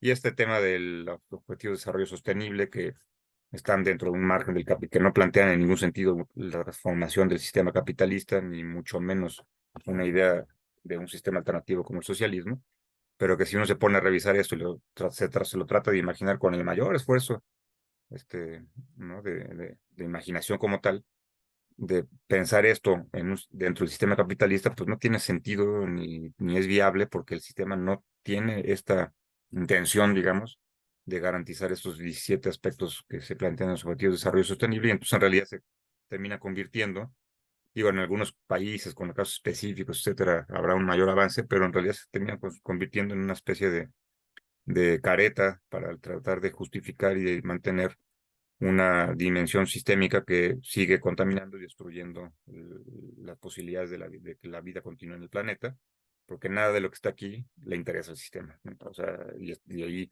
lo podemos ver en cifras, lo podemos ver en procesos, en políticas públicas, como, como se han estado presentando en esta mañana, ¿no?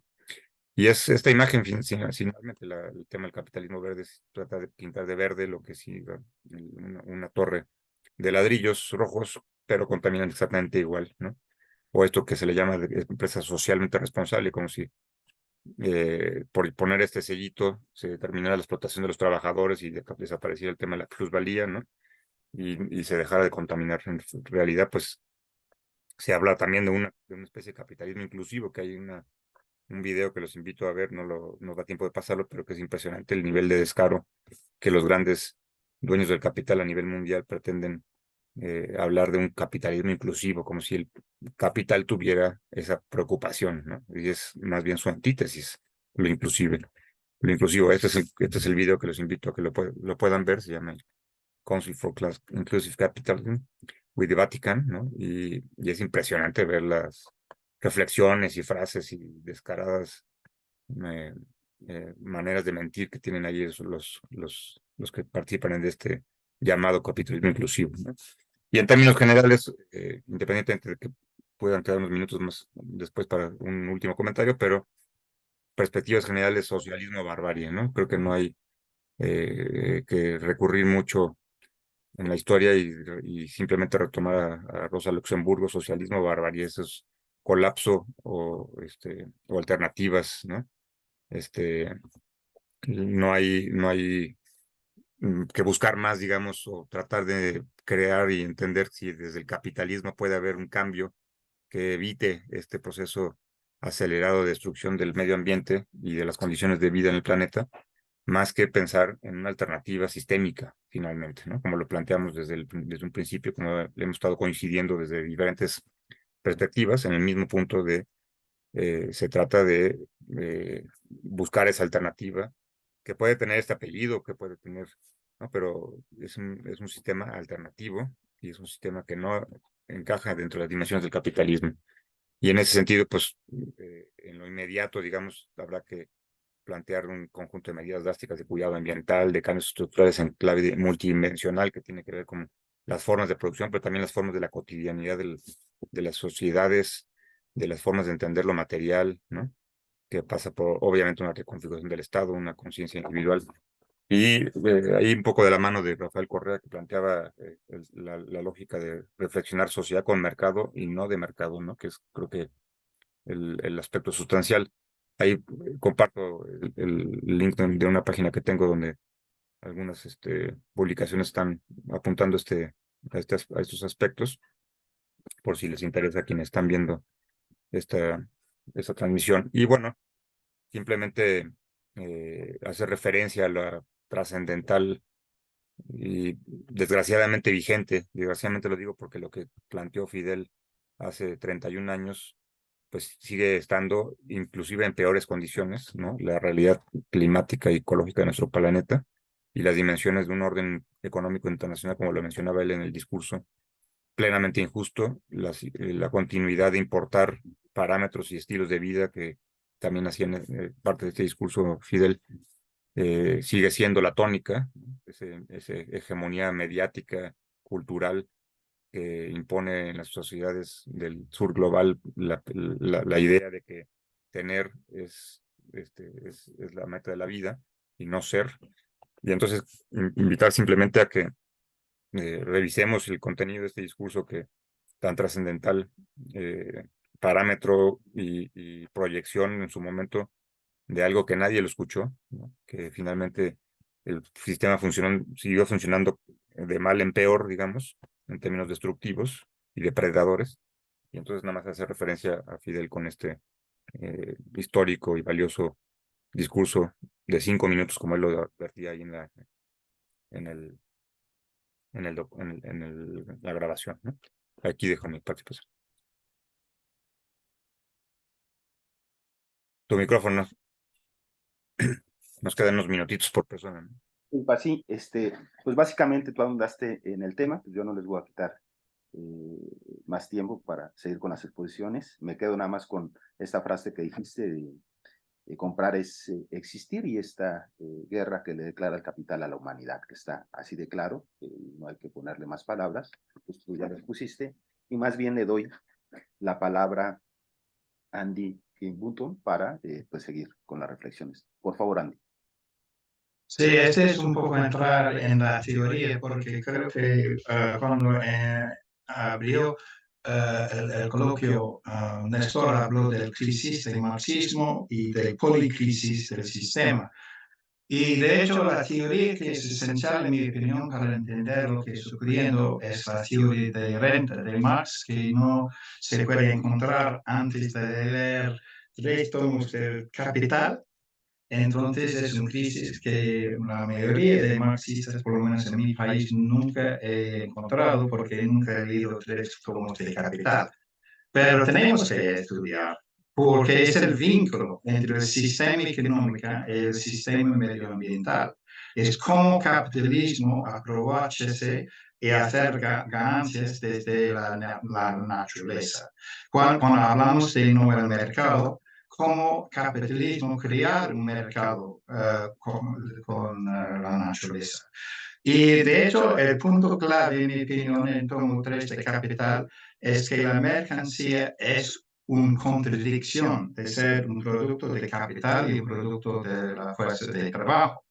En Marx habla de esta contradicción en términos poco difícil seguir sin estudiar muy estudiosamente, ¿no? Pero este resulta en la teoría de precios de producción. O sea, el contenido de mercancías, que es un producto de labor, son ocultas por su forma como mercancías que se reparten como gastos de producción más ganancias. Y de hecho, hay 2 modificaciones necesarias a los precios de producción. Uno es que Marx identificó que no incluyó en su solución, que es diferencia de la tasa de plusvalor. Y es una contribución de Marini y los compañeros de América Latina, que incluyó y otro compañero también, ¿no? De intercambio desigual, para incluir este componente en las precios de producción. Pero Marx añadió algo que es muy importante entender, que los precios de producción son modificados por Marx para incluir como capitalismo y actuar con la naturaleza.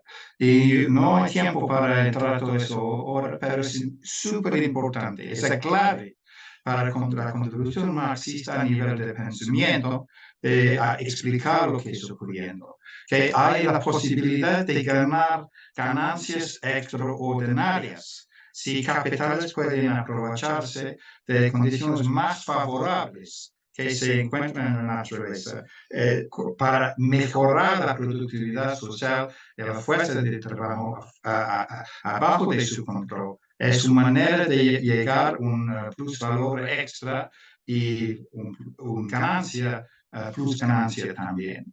Y esta es la teoría de Marx que él aplicó a la agricultura capitalista. Voy a mostrar un ejemplo con suelos más fértiles y con más inversión de capital se puede mejorar y aumentar los productos criados de cualquier parcela de tierra. Y este es su ejemplo, bastante particular, pero de hecho es muy interesante y aplica en casi todo sus aspectos a la situación del petróleo y de la gran minería y de casi todos los productos de agricultura y de extractivismo hoy día. ¿Okay? Entonces, la idea es que en suelo como regular, se puede decir, hay una unidad de producción, pero con la intensidad de fertilidad y de capital se puede aumentar el producto producido hasta 4 veces más que en suelo más fértil que en suelo regular, se puede decir, ¿no? Y esa es la teoría de renta diferenciada, que es una ganancia extraordinaria. Y Marx, estoy dando el ejemplo de Marx gráficamente. Y básicamente, en un suelo se produce un cuadro de trigo, otro 2 cuadros, otro 3 y otro 4. Pero individualmente, cada cuadro de trigo el precio individual de producción es menos. Entonces, la ganancia es parecido en cada suelo, pero la superganancia es mucho más en el suelo más productivo, más fértil. Y eso es absolutamente cae bien con lo que he puesto anteriormente de la curva de producción, ¿no? O sea, Marx anticipó hasta el punto de detalle lo que está utilizando en los medios analistas burgueses hoy día, que esa es la curva de producción, con los precios de producción individuales y el precio de producción modal, que es el precio del mercado, básicamente, ¿no?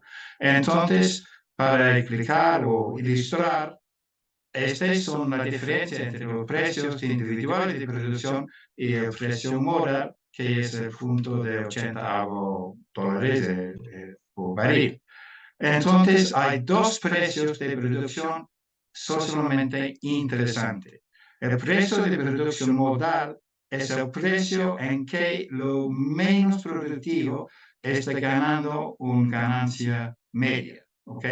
Pero si uno va a establecer cuál es el trabajo necesario para producir el petróleo, añadir todo este individuales, el precio medio es mucho menos. La diferencia es 60 y 24, ¿no? O sea, esta zona es de toda la ganancia plus ganancia, más que fuera en otro campo de producción como industrial normal, porque hay monopolio en la tierra. Entonces, la monopolio de la tierra es una restricción de la expansión de producción y los más productivos pueden mantener su producción, mientras tanto, una ganancia extraordinaria. Y este es clave. Marx habló de un valor social falso. Este es el precio más alto que debe ser sin el monopolio de propiedad privada en la tierra. Entonces, lo que tenemos es la capacidad de la propiedad de hacer ganancias extraordinarias que ellos que tienen acceso a las condiciones más favorables que suelen encontrar en la naturaleza. Ese es absolutamente clave para entender el motivo de este imperialismo extractivista, porque esta búsqueda de este super ganancias, no simplemente ganancias normales o por medios. Entonces Marx habló de este valor social falso y él dio un poco de ejemplos que se puede abolir. Una solución fue, no exactamente una solución, pero un aspecto muy real, actual durante su época, fue expandir las importaciones. ¿Sí? Importaciones de trigo más baratos, entonces va a caer el precio. Pero en principio no va a abolir el precio falso, valor falso, simplemente va a reducirlo. La única manera de abolir es abolir la relación capitalista, porque esta forma de plus ganancia es completamente esencial y no se puede separar del sistema de producción capitalista. Y también quiero decir que no es simplemente algo del mercado en el sentido de distribución, es algo de relaciones de producción capitalista y cómo se trata con la tierra también. Marx habló de industrias extractivistas, capitalistas, por ejemplo, minería, no petróleo en su tiempo, y de hecho, él dijo que no es bastante fácil porque no necesita más capital para invertir en la minería. De hecho, este fue un error, ¿no? O fue como, Marx no extendió su análisis a la minería pero con nuestra experiencia podemos, y de hecho necesitan mucho capital también. Y específicamente la minería y petróleo fue expandido en condiciones coloniales y neocoloniales, donde el capital norte se expandió en condiciones del sur para extraer esta ganancia extraordinaria de la producción en el sur, ¿no? Entonces, es posible encontrar configuraciones diferentes entre los tres clases involucrados. Marx habló de los tres clases en Inglaterra como clásicos. Yo creo que no son clásicos, simplemente un ejemplo, ¿no? El finquero, el terrateniente y los trabajadores en el campo. Normalmente jornaleros, pero trabajadores. Entonces, la idea de Marx fue que el terrateniente tiene mucho poder sobre el capitalista de la finca y va a tomar toda la ganancia como renta de la tierra. Pero hay otras configuraciones. Uno es que el Estado es el propietario, es el terrateniente. Y en Inglaterra tenemos ejemplos de este. Otra es que el Estado, el productor capitalista, es también el terrateniente, que es el ejemplo de los Estados Unidos. El Estado no tiene derecho a la tierra, es el capitalista activo que tiene. En los Saudi Arabia, en muchos de los productores de petróleo, como Brasil, como México hasta un punto, y como otras, llegó como se dice, el nacionalismo de recursos naturales y el Estado se convierte a ser productor. Entonces, el Estado, en estos aspectos, es lo que tomar la superganancia. En otros ejemplos, son las multinacionales que están atrayendo o capturando la plusganancia. Entonces, las multinacionales no están aprovechándose de ganancias normales o por medios, pero superganancias.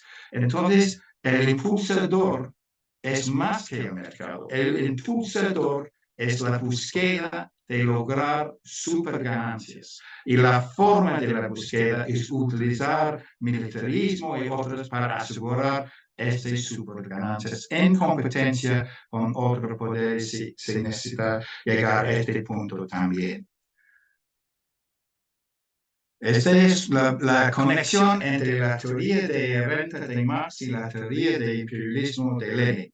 Lenin tiene mucho conocimiento de la teoría de renta de Marx. En el ejemplo de Rusia, él fue un experto, de hecho, en la teoría de renta, ¿no? Pero podemos aplicarlo en nuestras condiciones actuales. Y vale, se puede hablar de mi país, que es un país muy rentista, pero también los países que están petroleros, muchos de ellos son muy rentistas también. Están compartiendo una parte de la renta superganancia. Y esto es clave para entender que el Medio Oriente es un nudo a la política y economía mundialmente. Porque los Estados Unidos no quieren que este va a escapar desde su control a control de ni Rusia, ni China, ni quien quiera, ¿no? O sea, este es un punto clave en la dinámica política de relaciones internacionales. Es una categoría no simplemente económica, pero también de la economía política. Porque el Estado entra en ¿quién tiene esta superganancia? El Estado decide, o el Estado es un actor crucial en la decisión. En términos de alternativas, yo tengo una observación que trata con lo que ha dicho Marcela. Estos proyectos de aguacate han sido propuestos en Colombia en la lucha para defender Cajamarca en contra de la multinacional AngloGold Ashanti. Fue un proyecto de AngloGold Ashanti para imponer aguacate en la zona. Ellos combatieron pero se puede ver un modelo. El modelo es imponer círculos capitalistas afuera del enclave, pero son leales de un modelo capitalista. O sea, este es un modelo que viene del Banco Mundial. El Banco Mundial ha escrito informes como consejos a los capitalistas para crear una puente afuera del enclave con la sociedad afuera de su perímetro. El ejemplo que fue, de hecho, en Colombia fue Pipi en Casanare, absolutamente utilizando este proyecto. Tenemos que estudiar como los intelectuales orgánicos de la clase dominante. Ellos compartieron exactamente todo este lógica de dividir en reinar. Ejemplo popular, en mi opinión, es la lucha de los mapuche en el sur de Chile. Hoy día, los compañeros 4 están la huelga de hambre, están luchando en contra del extractivismo de la clase dominante chileno, pero este es un ejemplo que debe atraer la solidaridad de todo, no simplemente en América Latina, pero en el mundo. Pero ese es un ejemplo de una estrategia de vincular con los, como Marcela y Naya están destacando también, ¿no? Casos específicos de lucha de comunidades en contra de las empresas grandes, tomando su tierra, destruyendo su ecologismo. Tenemos que buscar maneras de vincular un proyecto que es interesante, que se vincula con la sesión anterior, es la campaña de ayuda y clima, que ustedes del norte estamos empujándonos a la ayuda máxima. ¿Por qué no hacemos un intercambio? Es un poco como, no sé, idealística se puede decir, pero vale la pena, ¿no? Porque es algo bastante popular, por lo menos en el sur, y podemos buscar aliados. Hay aliados como conscientes en mi país, por ejemplo, en el norte también. Y terceramente, este es muy interesante lo que está ocurriendo hoy día en Dubái, porque Petro es un gobierno presidente progresista, se puede decir, ¿no? Pero refleja y articula mucho del movimiento social en Colombia. Y los puntos que están planteando esta semana en Dubái son muy interesantes. Es un reto al poder del norte, es un reto de buscar, es un desarrollo, no sé, reformista se puede decir, pero ellos no van a aceptar ni ningún reformismo verde tampoco es aceptable al norte, pero vale la pena plantearlo y movilizar opinión pública con este proyecto, creo. Pero tenemos que evaluar también, porque se puede criticar, es una continuación de orientación a exportación, pero con el viento y no con el carbón. Pero como eso es como forma de capitalismo verde puede ser desde el sur. Entonces, un poco, vamos a ver qué pensamos de esto. Pero al nudo de todo debe ser estos compañeros aquí. Gracias, hermanos. Muchas gracias, Andy Button. Pues ya estamos sobre el tiempo. No sé si quieran agregar por los otros dos compañeros, Nayar, Marcela, un último comentario rápidamente o cerramos. Okay. Sí, pues un comentario que viene de lo escuchado tanto de las ideas de Nayar como de Andy. Lo que decía Nayar, ¿no? Como vivimos, y qué bueno que cerró así, como el hiperconsumismo, ¿no? También como cómo cambiamos el sentido de una vida que termina reproduciendo cada día este modelo a pesar de que nos mata. Es que esa es la contradicción, ¿no? Cómo hacemos un sistema que no sea pues esta barbarie que decían allá, donde vivimos para matar, ¿no? Donde vivir es morir, donde matar es negocio, o sea, tenemos como volteado el orden que nos hace ser seres humanos inteligentes, y el hiperconsumismo pues es parte de este sentido que se ha vuelto común y que ha simplificado todas nuestras capacidades, ¿no? Y nuestros deseos políticos también de transformación humana. Entonces, el consumismo toca muchas fibras que hacen que este sistema de muerte se consolide, y son como la expresión más generalizada, ¿no? Del capitalismo que como base tiene esta distribución atroz de los recursos. Entonces, bueno, comparto con Nayar que necesitamos otros sentidos de vida que no sean dentro del mercado bajo esta lógica de tener cosas y de ser, y además ver esto como prestigio, pero cómo construimos este sistema de contrabarbarie, ¿no? Creo que la apuesta más grande de los estados en general, decía ahorita Andy que, bueno, el mismo gobierno de Petro puede tener contradicciones y hay que observar, pero al mismo tiempo es una propuesta interesante, porque creo que todo estado hoy en América Latina con las contradicciones que puede tener la democracia y entonces que estos gobiernos lleguen con este aparato, estos aparatos que tenemos, creo que un estado, un gobierno que se refunda hoy a través de una idea, aunque sea mínima, pero ya lo mencionan y lo reconocen, de soberanía, fundamentalmente en relación con Estados Unidos. Creo que ya ahí estamos como de gane en todo lo que podemos proyectar de transformación, porque lo otro, seguir la barbarie, es un gobierno como el de Milei, como el de Bolsonaro y los que pueden seguir, que no reafirman la soberanía y además sustentan este modelo y se reafirman seguidores de esta idea de Estados Unidos de seguir sobre nuestros territorios. Entonces, ¿cómo atendemos a la necesidad de los estados soberanos? Desde una lógica antiimperialista, ¿no? Y también, y esto no, y ahondar en la idea de que los movimientos sociales son necesarios, también las resistencias locales son necesarias, pero justo necesitamos estados que no estén en contra de estas resistencias, ¿no?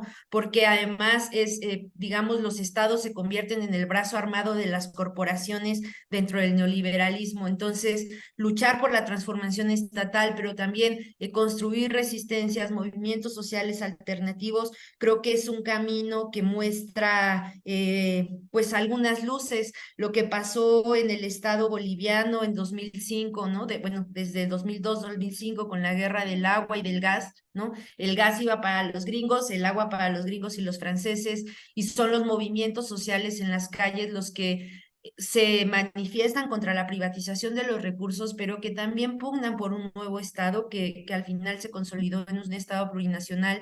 Creo que esos siguen siendo ejemplos. El caso de Chávez y del bolivarianismo en Venezuela es también un ejemplo, ¿no? Un país bloqueado, invadido por tener cuál es la tragedia y la bondad de Venezuela, pues que tiene la mayor reserva petrolera, ¿no? Y eso lo hace paradójicamente, ¿no?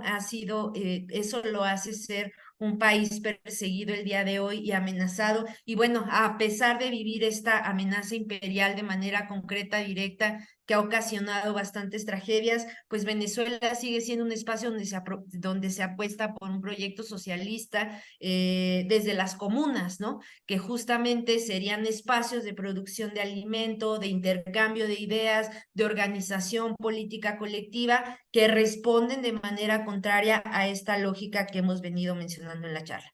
Entonces, tenemos los estados latinoamericanos ahí, estamos llenos de procesos de resistencia también, de movimientos sociales activos, tendamos puentes, ¿no? Y pues, sigamos construyendo estas ideas para la vida que queremos, ¿no? Muchas gracias por este espacio. Muchas gracias, Marcela. Nayar, ¿algo que quieras agregar? En un minuto, creo que ha sido muy fructífera estos intercambio que hemos tenido en este momento, compartiendo lo que han planteado tanto Andy como Marcela.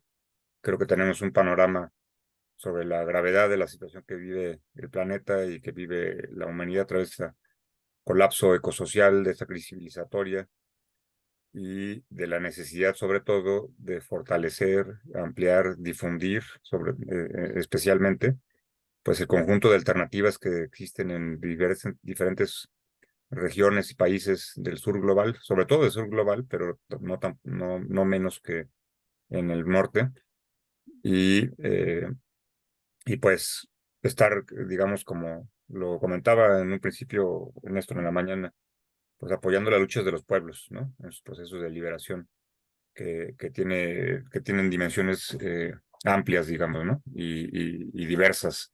Yo creo que nuestro mayor esfuerzo consiste justo en lo que estamos haciendo, ¿no? En tratar de analizar, de plantear las problemáticas, de hacer señalamientos como los que hace Andy de manera precisa a partir de la mirada de Marx y la vigencia que tiene el pensamiento de Marx y sus gran aportación a la humanidad. esto es lo que mejor podemos estar haciendo en este momento y estar acompañando y siendo parte de las resistencias en diferentes sentidos, ¿no? Muchas gracias. Pues gracias, Nayar. Andy, un breve último comentario final. Sí, mi breve comentario es simplemente gracias por compartir el espacio, el intercambio de ideas. Me encanta la evidencia del movimiento social en Colombia y América Latina. Creo que son temas muy parecidos en los países. Y sí, me gusta mantener contacto y intercambiar y desarrollar proyectos en común. Y sí, adelante. Muchísimas gracias. Justo se trata de eso, ¿no? El grupo de análisis de trabajo, pues hay un compromiso fehaciente no únicamente de generar pensamiento crítico, sino pues en esta tesis marxista, bueno, de Marx, no solamente es necesario pensar el mundo, sino transformarlo, y efectivamente, pues se transforma al pensar, pero también es necesario actuar, ¿no? Pues muchas gracias nuevamente a los ponentes, a Marcela Román, a Nayar López, a Andy Bunton, por pues sus participaciones, sus valiosas participaciones, a los demás compañeros y compañeras que nos estuvieron acompañando aquí en la transmisión, y a las personas, las muchas personas valiosas, queridas, que estuvieron en las redes y que posteriormente también van a estar difundiendo y leyendo, bueno, revisando lo que aquí se expuso. Nada más, antes de terminar, los invito para el día de mañana, que sigamos con este tercer coloquio internacional, Marxismo, Resistencias del Sur Global, Crisis Civilizatoria y Alternativas Populares. Mañana, martes 5 de diciembre, estaremos con los temas desde las 9 de la mañana en la tercera mesa, que es neofascismos, nuevas derechas y crisis de las democracias formales, y posteriormente en la mesa 4, disputa por las nuevas subjetividades, la posmodernidad y sus malestares, y se harán la presentación de los dos libros que pues estuvimos trabajando en los grupos de trabajo, Las resistencias alternativas del sur global y el recién salido Marxismos y pensamiento crítico en el sur global. Bueno, pues los invitamos. No me queda más que agradecer nuevamente y cerrar el día de hoy las pues enriquecedoras actividades e intercambios que tuvimos en el grupo y en este coloquio. Muchas gracias. Que estén muy bien. Gracias.